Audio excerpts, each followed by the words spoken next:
मंच पर विराजमान उत्तर प्रदेश के राज्यपाल श्रीमान राम नाईक जी, भारत के मुख्य न्यायाधीश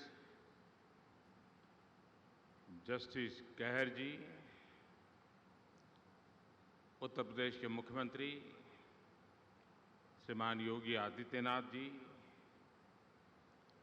केंद्र में मंत्रिपरिषद के मेरे साथी श्रीमान रविशंकर प्रसाद जी, सुप्रीम कोर्ट के वरिष्ठ न्यायाधीश जस्टिस दीपक मिश्रा जी, उत्तर प्रदेश के उप मुख्यमंत्री और इसी धरती के संतान श्रीमान केशव प्रसाद मौर्य जी, इलाहाबाद हाई कोर्ट के मुख्य न्यायाधीश जस्टिस दिलीप बी भोसले जी, उत्तर प्रदेश सरकार के मंत्री श्रीमान ब्रजेश पाठक जी, इलाहाबाद के वरिष्ठ न्यायमूर्ति श्रीमान वी.के. शुक्ला जी, समारोह समिति के अध्यक्ष जस्टिस तरुण अग्रवाल जी, हाईकोर्ट बार एसोसिएशन के अध्यक्ष श्रीमान अनिल तिवारी जी, एडवोकेट एसोसिएशन के अध्यक्ष श्रीमान भगवती प्रसाद सिंह, मंच पर विराजमान सभी आदरणीय जजेस, सुप्रीम कोर्ट के आदरणीय जजेस श्रीमान केसरीनाथ जी और सभी उपस्थित महानुभाव,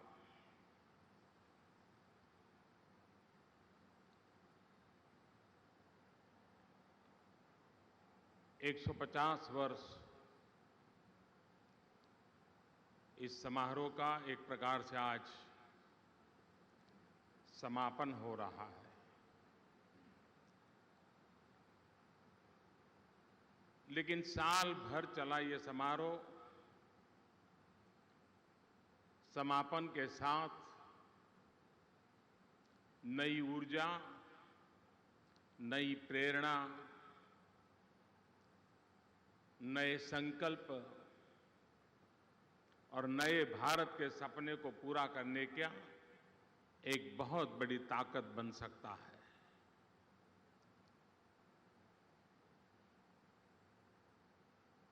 भारत का जो न्याय विश्व है, उस न्याय विश्व में इलाहाबाद 150 साल पुरानी ये कोर्ट, मैं समझता हूं कि भारत के न्याय विश्व का ये तीर्थ क्षेत्र है और उस तीर्थ क्षेत्र में इस महत्वपूर्ण पड़ाव पर आप सबके बीच आकर के आपको सुनने का, समझने का अवसर मिला, कुछ बात मुझे बताने का मौका मिला, मैं इसे अपना गौरव मानता हूं। चीफ जस्टिस साहब अभी दिल की बात बता रहे थे और मैं मन से सुन रहा था।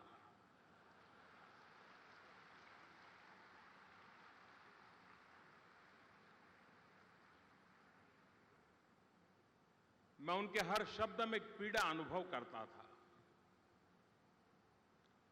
कुछ कर गुजरने का इरादा मैं अनुभव करता था। भारत के न्याय विश्व को यह नेतृत्व, मुझे विश्वास है कि उनके संकल्प पूरे होंगे। हर कोई जिसकी जिम्मेवारी है उनका साथ निभाएगा। जहां तक सरकार का सवाल है, मैं विश्वास दिलाता हूं कि जिस संकल्प को लेकर के आप लोगों को प्रेरित कर रहे हैं, हमारे जिम्मे जो योगदान देना होगा, हम उसे पूरा करने का भरपूर प्रयास करेंगे।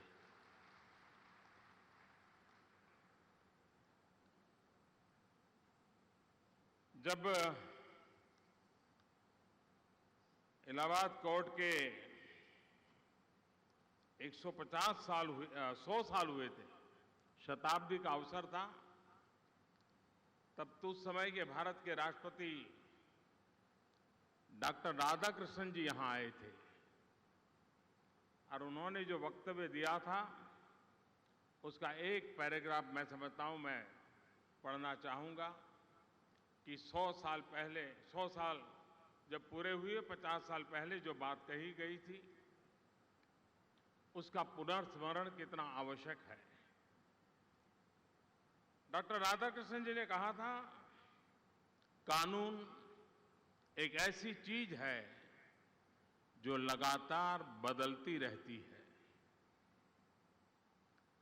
कानून लोगों के स्वभाव के अनुकूल होना चाहिए,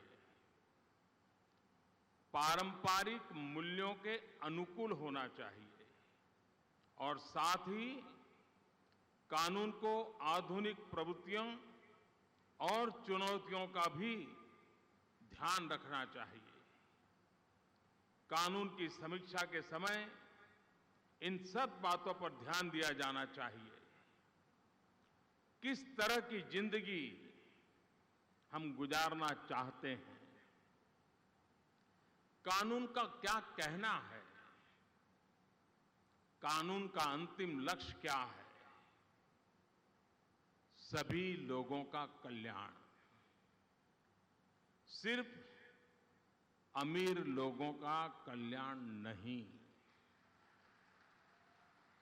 बल्कि देश के हर नागरिक का कल्याण,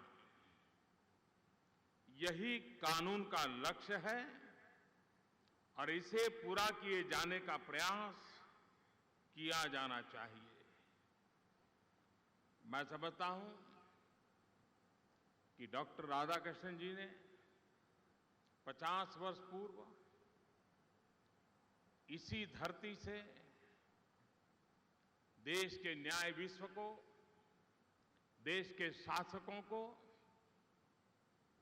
एक मार्मिक संदेश दिया था और वो आज भी उतना ही रिलेवेंट है, इतना ही स्तुत्य है। अगर एक बार जैसे गांधी जी कहते थे कि हम कोई भी निर्णय करें, ये सही है कि गलत है, इसकी कसौटी क्या हो, तो गांधी ने सरकारों के लिए खास कहा था कि आप जब भी कोई निर्णय करें और दुविधा है तो आप पल भर के लिए हिंदुस्तान के आखिरी छोर पर बैठे हुए इंसान का स्मरण कीजिए और कल्पना कीजिए कि आपके निर्णय का उसके जीवन पर प्रभाव क्या होगा। अगर प्रभाव सकारात्मक होता है तो बेझिझक आगे बढ़िए, आपका निर्णय सही होगा। इस भाव को हम कैसे हमारे जीवन का हिस्सा बनाएं? ऐसे महापुरुषों ने कही हुई बात हमारे जिंदगी का मकसद कैसे बन सकता है? और वही तो है जो परिवर्तन का पुरोधा बन जाता है। इस इलाहाबाद की कोर्ट और भारत का पूरा न्याय जगत आजादी के पूर्व हिंदुस्तान के आजादी के आंदोलन को अगर किसी ने बल दिया, भारत के सामान्य मानवी में अंग्रेज शासन के सामने अभय का जो सुरक्षा चक्र दिया, सुरक्षा कवच दिया, ये भारत के न्याय जगत से जुड़े हुए ज्यादातर वकीलों ने दिया था। अंग्रेज सल्तनत के खिलाफ लड़ते थे और उनको लड़ने का मौका 1 या 2 या 5 लोगों के लिए आता होगा, लेकिन करोड़ों लोगों को लगता था कि हमें अभय से जीना चाहिए, कोई तो मिल जाएगा, अंग्रेज जुल्म के सामने हमारी रक्षा कर देगा।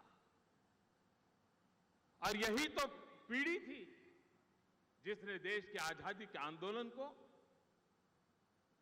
सक्रिय भागीदारी की। देश के जितने गणमान्य नेताओं के नाम हम याद करते हैं, अधिकतम का बैकग्राउंड यही तो अदालतें हैं, जहां से संघर्ष करते करते जन सामान्य के कल्याण के लिए राजनीति का रास्ता उन्होंने पकड़ा था। आजादी के आंदोलन चलाया, आजादी के आंदोलन के बाद देश की शासन व्यवस्था में अपनी भागीदारी की। देश में जो मिजाज था आजादी के आंदोलन का, हर किसी का सपना था आजाद हो जाए, और अगर हर इंसान का सपना न होता तो आजादी आना संभव भी नहीं था। और गांधी जी की विशेषता यह थी कि उन्होंने हर हिंदुस्तानी के दिल में आजादी का जज्बा जगाया था। वो झाड़ू लगाता था तो भी लगता था कि मैं आजादी के लिए काम कर रहा हूं।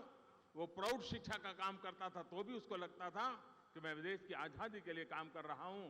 वो खादी भी पहन लेता था तो उसको लगता था कि मैं आजादी के लिए काम कर रहा हूं। उन्होंने देश के कोटि कोटि जनों के दिलों में आजादी का जज्बा उस व्यक्ति की क्षमता के अनुसार उसको ढाल दिया था। मैं ऐसे जगह पे खड़ा हूं आज जिस इलाहाबाद ने इस आंदोलन को बहुत बड़ी ताकत दी थी। आजादी के 70 साल पूरे हो गए हैं। 2022 में आजादी के 75 साल होंगे।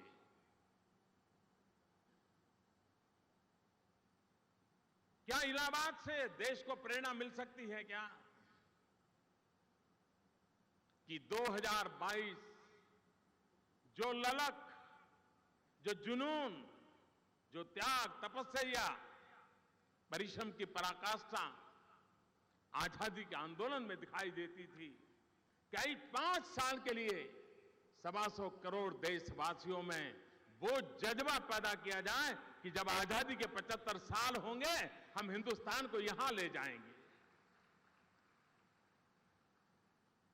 जो जहां है वहां जिन जिम्मेवारियों के साथ जी रहा है वो 2022 का कोई सपना, कोई संकल्प, कोई रोड मैप तय कर सकता है? हर नागरिक अगर ये कर लेता है, मैं नहीं मानता हूं कि देश के किसी नागरिक को ऐसी आशंका पैदा होगी कि परिणाम नहीं मिलेगा। 125 करोड़ देशवासियों की अपनी एक ताकत होती है। हमारी संस्थाएं, हमारी सरकारें, हमारे सामाजिक जीवन से जुड़े लोग,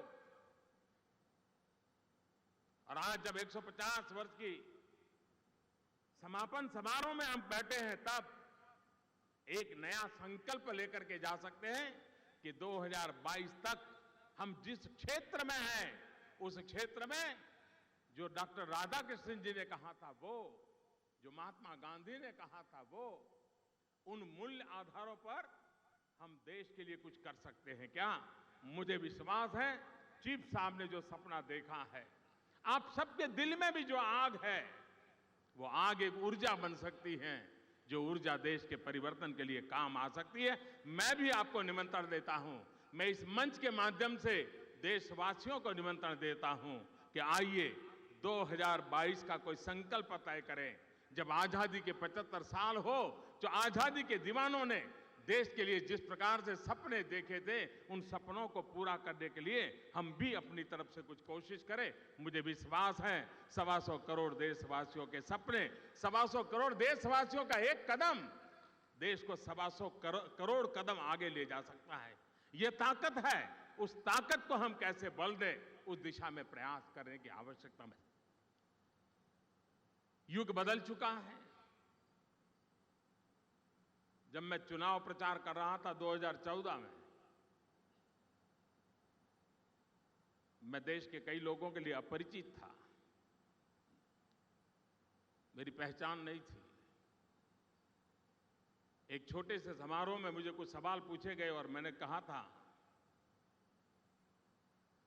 मैं नए कानून कितने बनाऊंगा वो तो मुझे मालूम नहीं है, लेकिन मैं हर दिन एक कानून खत्म जरूर करूंगा अगर मैं प्रधानमंत्री बन गया तो।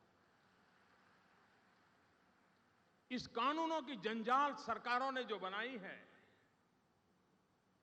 इस कानूनों का बोझ सामान्य मानवी पर, कोर्टों पर जो लादा गया है, जैसे चीफ साहब कह रहे हैं कि उसमें से कैसे बाहर निकाला जाए, सरकार भी कहती है कि इस बोझ को कम कैसे किया जाए। और आज मुझे खुशी है कि अभी 5 साल पूरे नहीं हुए हैं, अब तक करीब करीब 1200 कानून हम खत्म कर चुके हैं, प्रतिदिन एक से ज्यादा कर चुके हैं। ये जितना सरलीकरण हम कर पाएंगे, जितना बोझ कम कर पाएंगे, न्याय व्यवस्था को ताकत मिलेगी और इस काम को करना चाहिए। बदले हुए युग में टेक्नोलॉजी का बहुत बड़ा रोल है। चीफ साहब अभी कह रहे थे कि कोई डॉक्यूमेंट की जरूरत नहीं, फाइल अपने आप चली जाएगी, फ्रिक्शन ऑफ सेकंड में चली जाएगी। भारत सरकार ने भी डिजिटल इंडिया के माध्यम से भारत की न्याय व्यवस्था को आधुनिक टेक्नोलॉजी से, आईसीटी से, इंफॉर्मेशन कम्युनिकेशन टेक्नोलॉजी से कितना मजबूत बनाया जाए, कितना सरल बनाया जाए।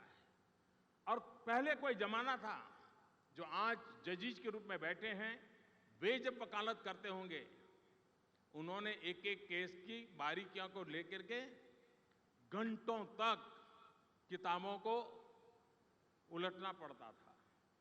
आज के वकील को वो मेहनत नहीं करनी पड़ती है, वो गूगल गुरु को पूछ लेता है, गूगल गुरु तुरंत बता देता है 1989 में ये केस था, ये मैटर था, ये जजमेंट था। इतनी सरलता आई है टेक्नोलॉजी से।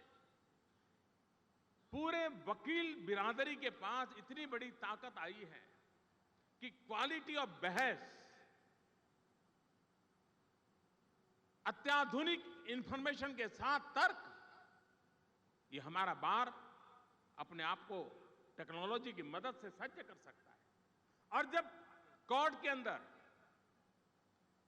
ये क्वालिटेटिव चेंज आएगा, शार्पनेस आएगी। डेट लेने के लिए तो शार्पनेस की जरूरत नहीं होती है, लेकिन मसले सुलझाने के लिए शार्पनेस की जरूरत होती है। और मुझे विश्वास है कि जजेस के सामने शार्पनेस के साथ बहस होगी तो उनको दूध का दूध, पानी का पानी कर करके उसमें से सत्य खोजने में देर नहीं लगेगी। हमारी न्याय प्रक्रिया को गति अपने आप आना शुरू हो जाएगा। हम हर स्तर पर टेक्नोलॉजी का उपयोग कैसे करें?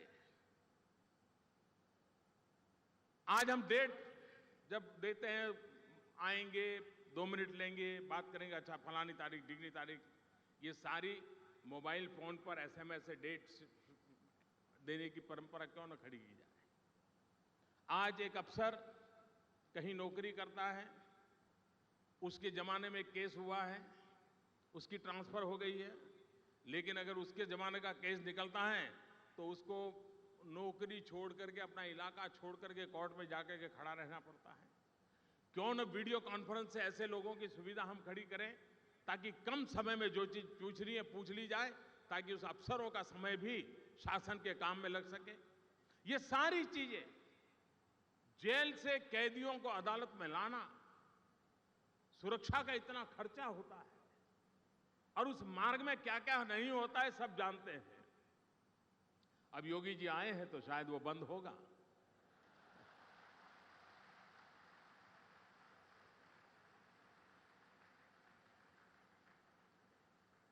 अगर वीडियो कॉन्फ्रेंस से जेल और कोर्ट को हम कनेक्ट कर दें, कितना खर्चा बच सकता है, कितना समय बच सकता है, कितनी सरलता हम पैदा कर सकते हैं। भारत सरकार का प्रयास है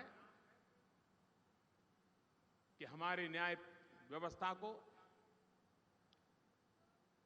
आधुनिक आईसीटी टेक्नोलॉजी का भरपूर लाभ मिले, उसको प्रायोरिटी मिले।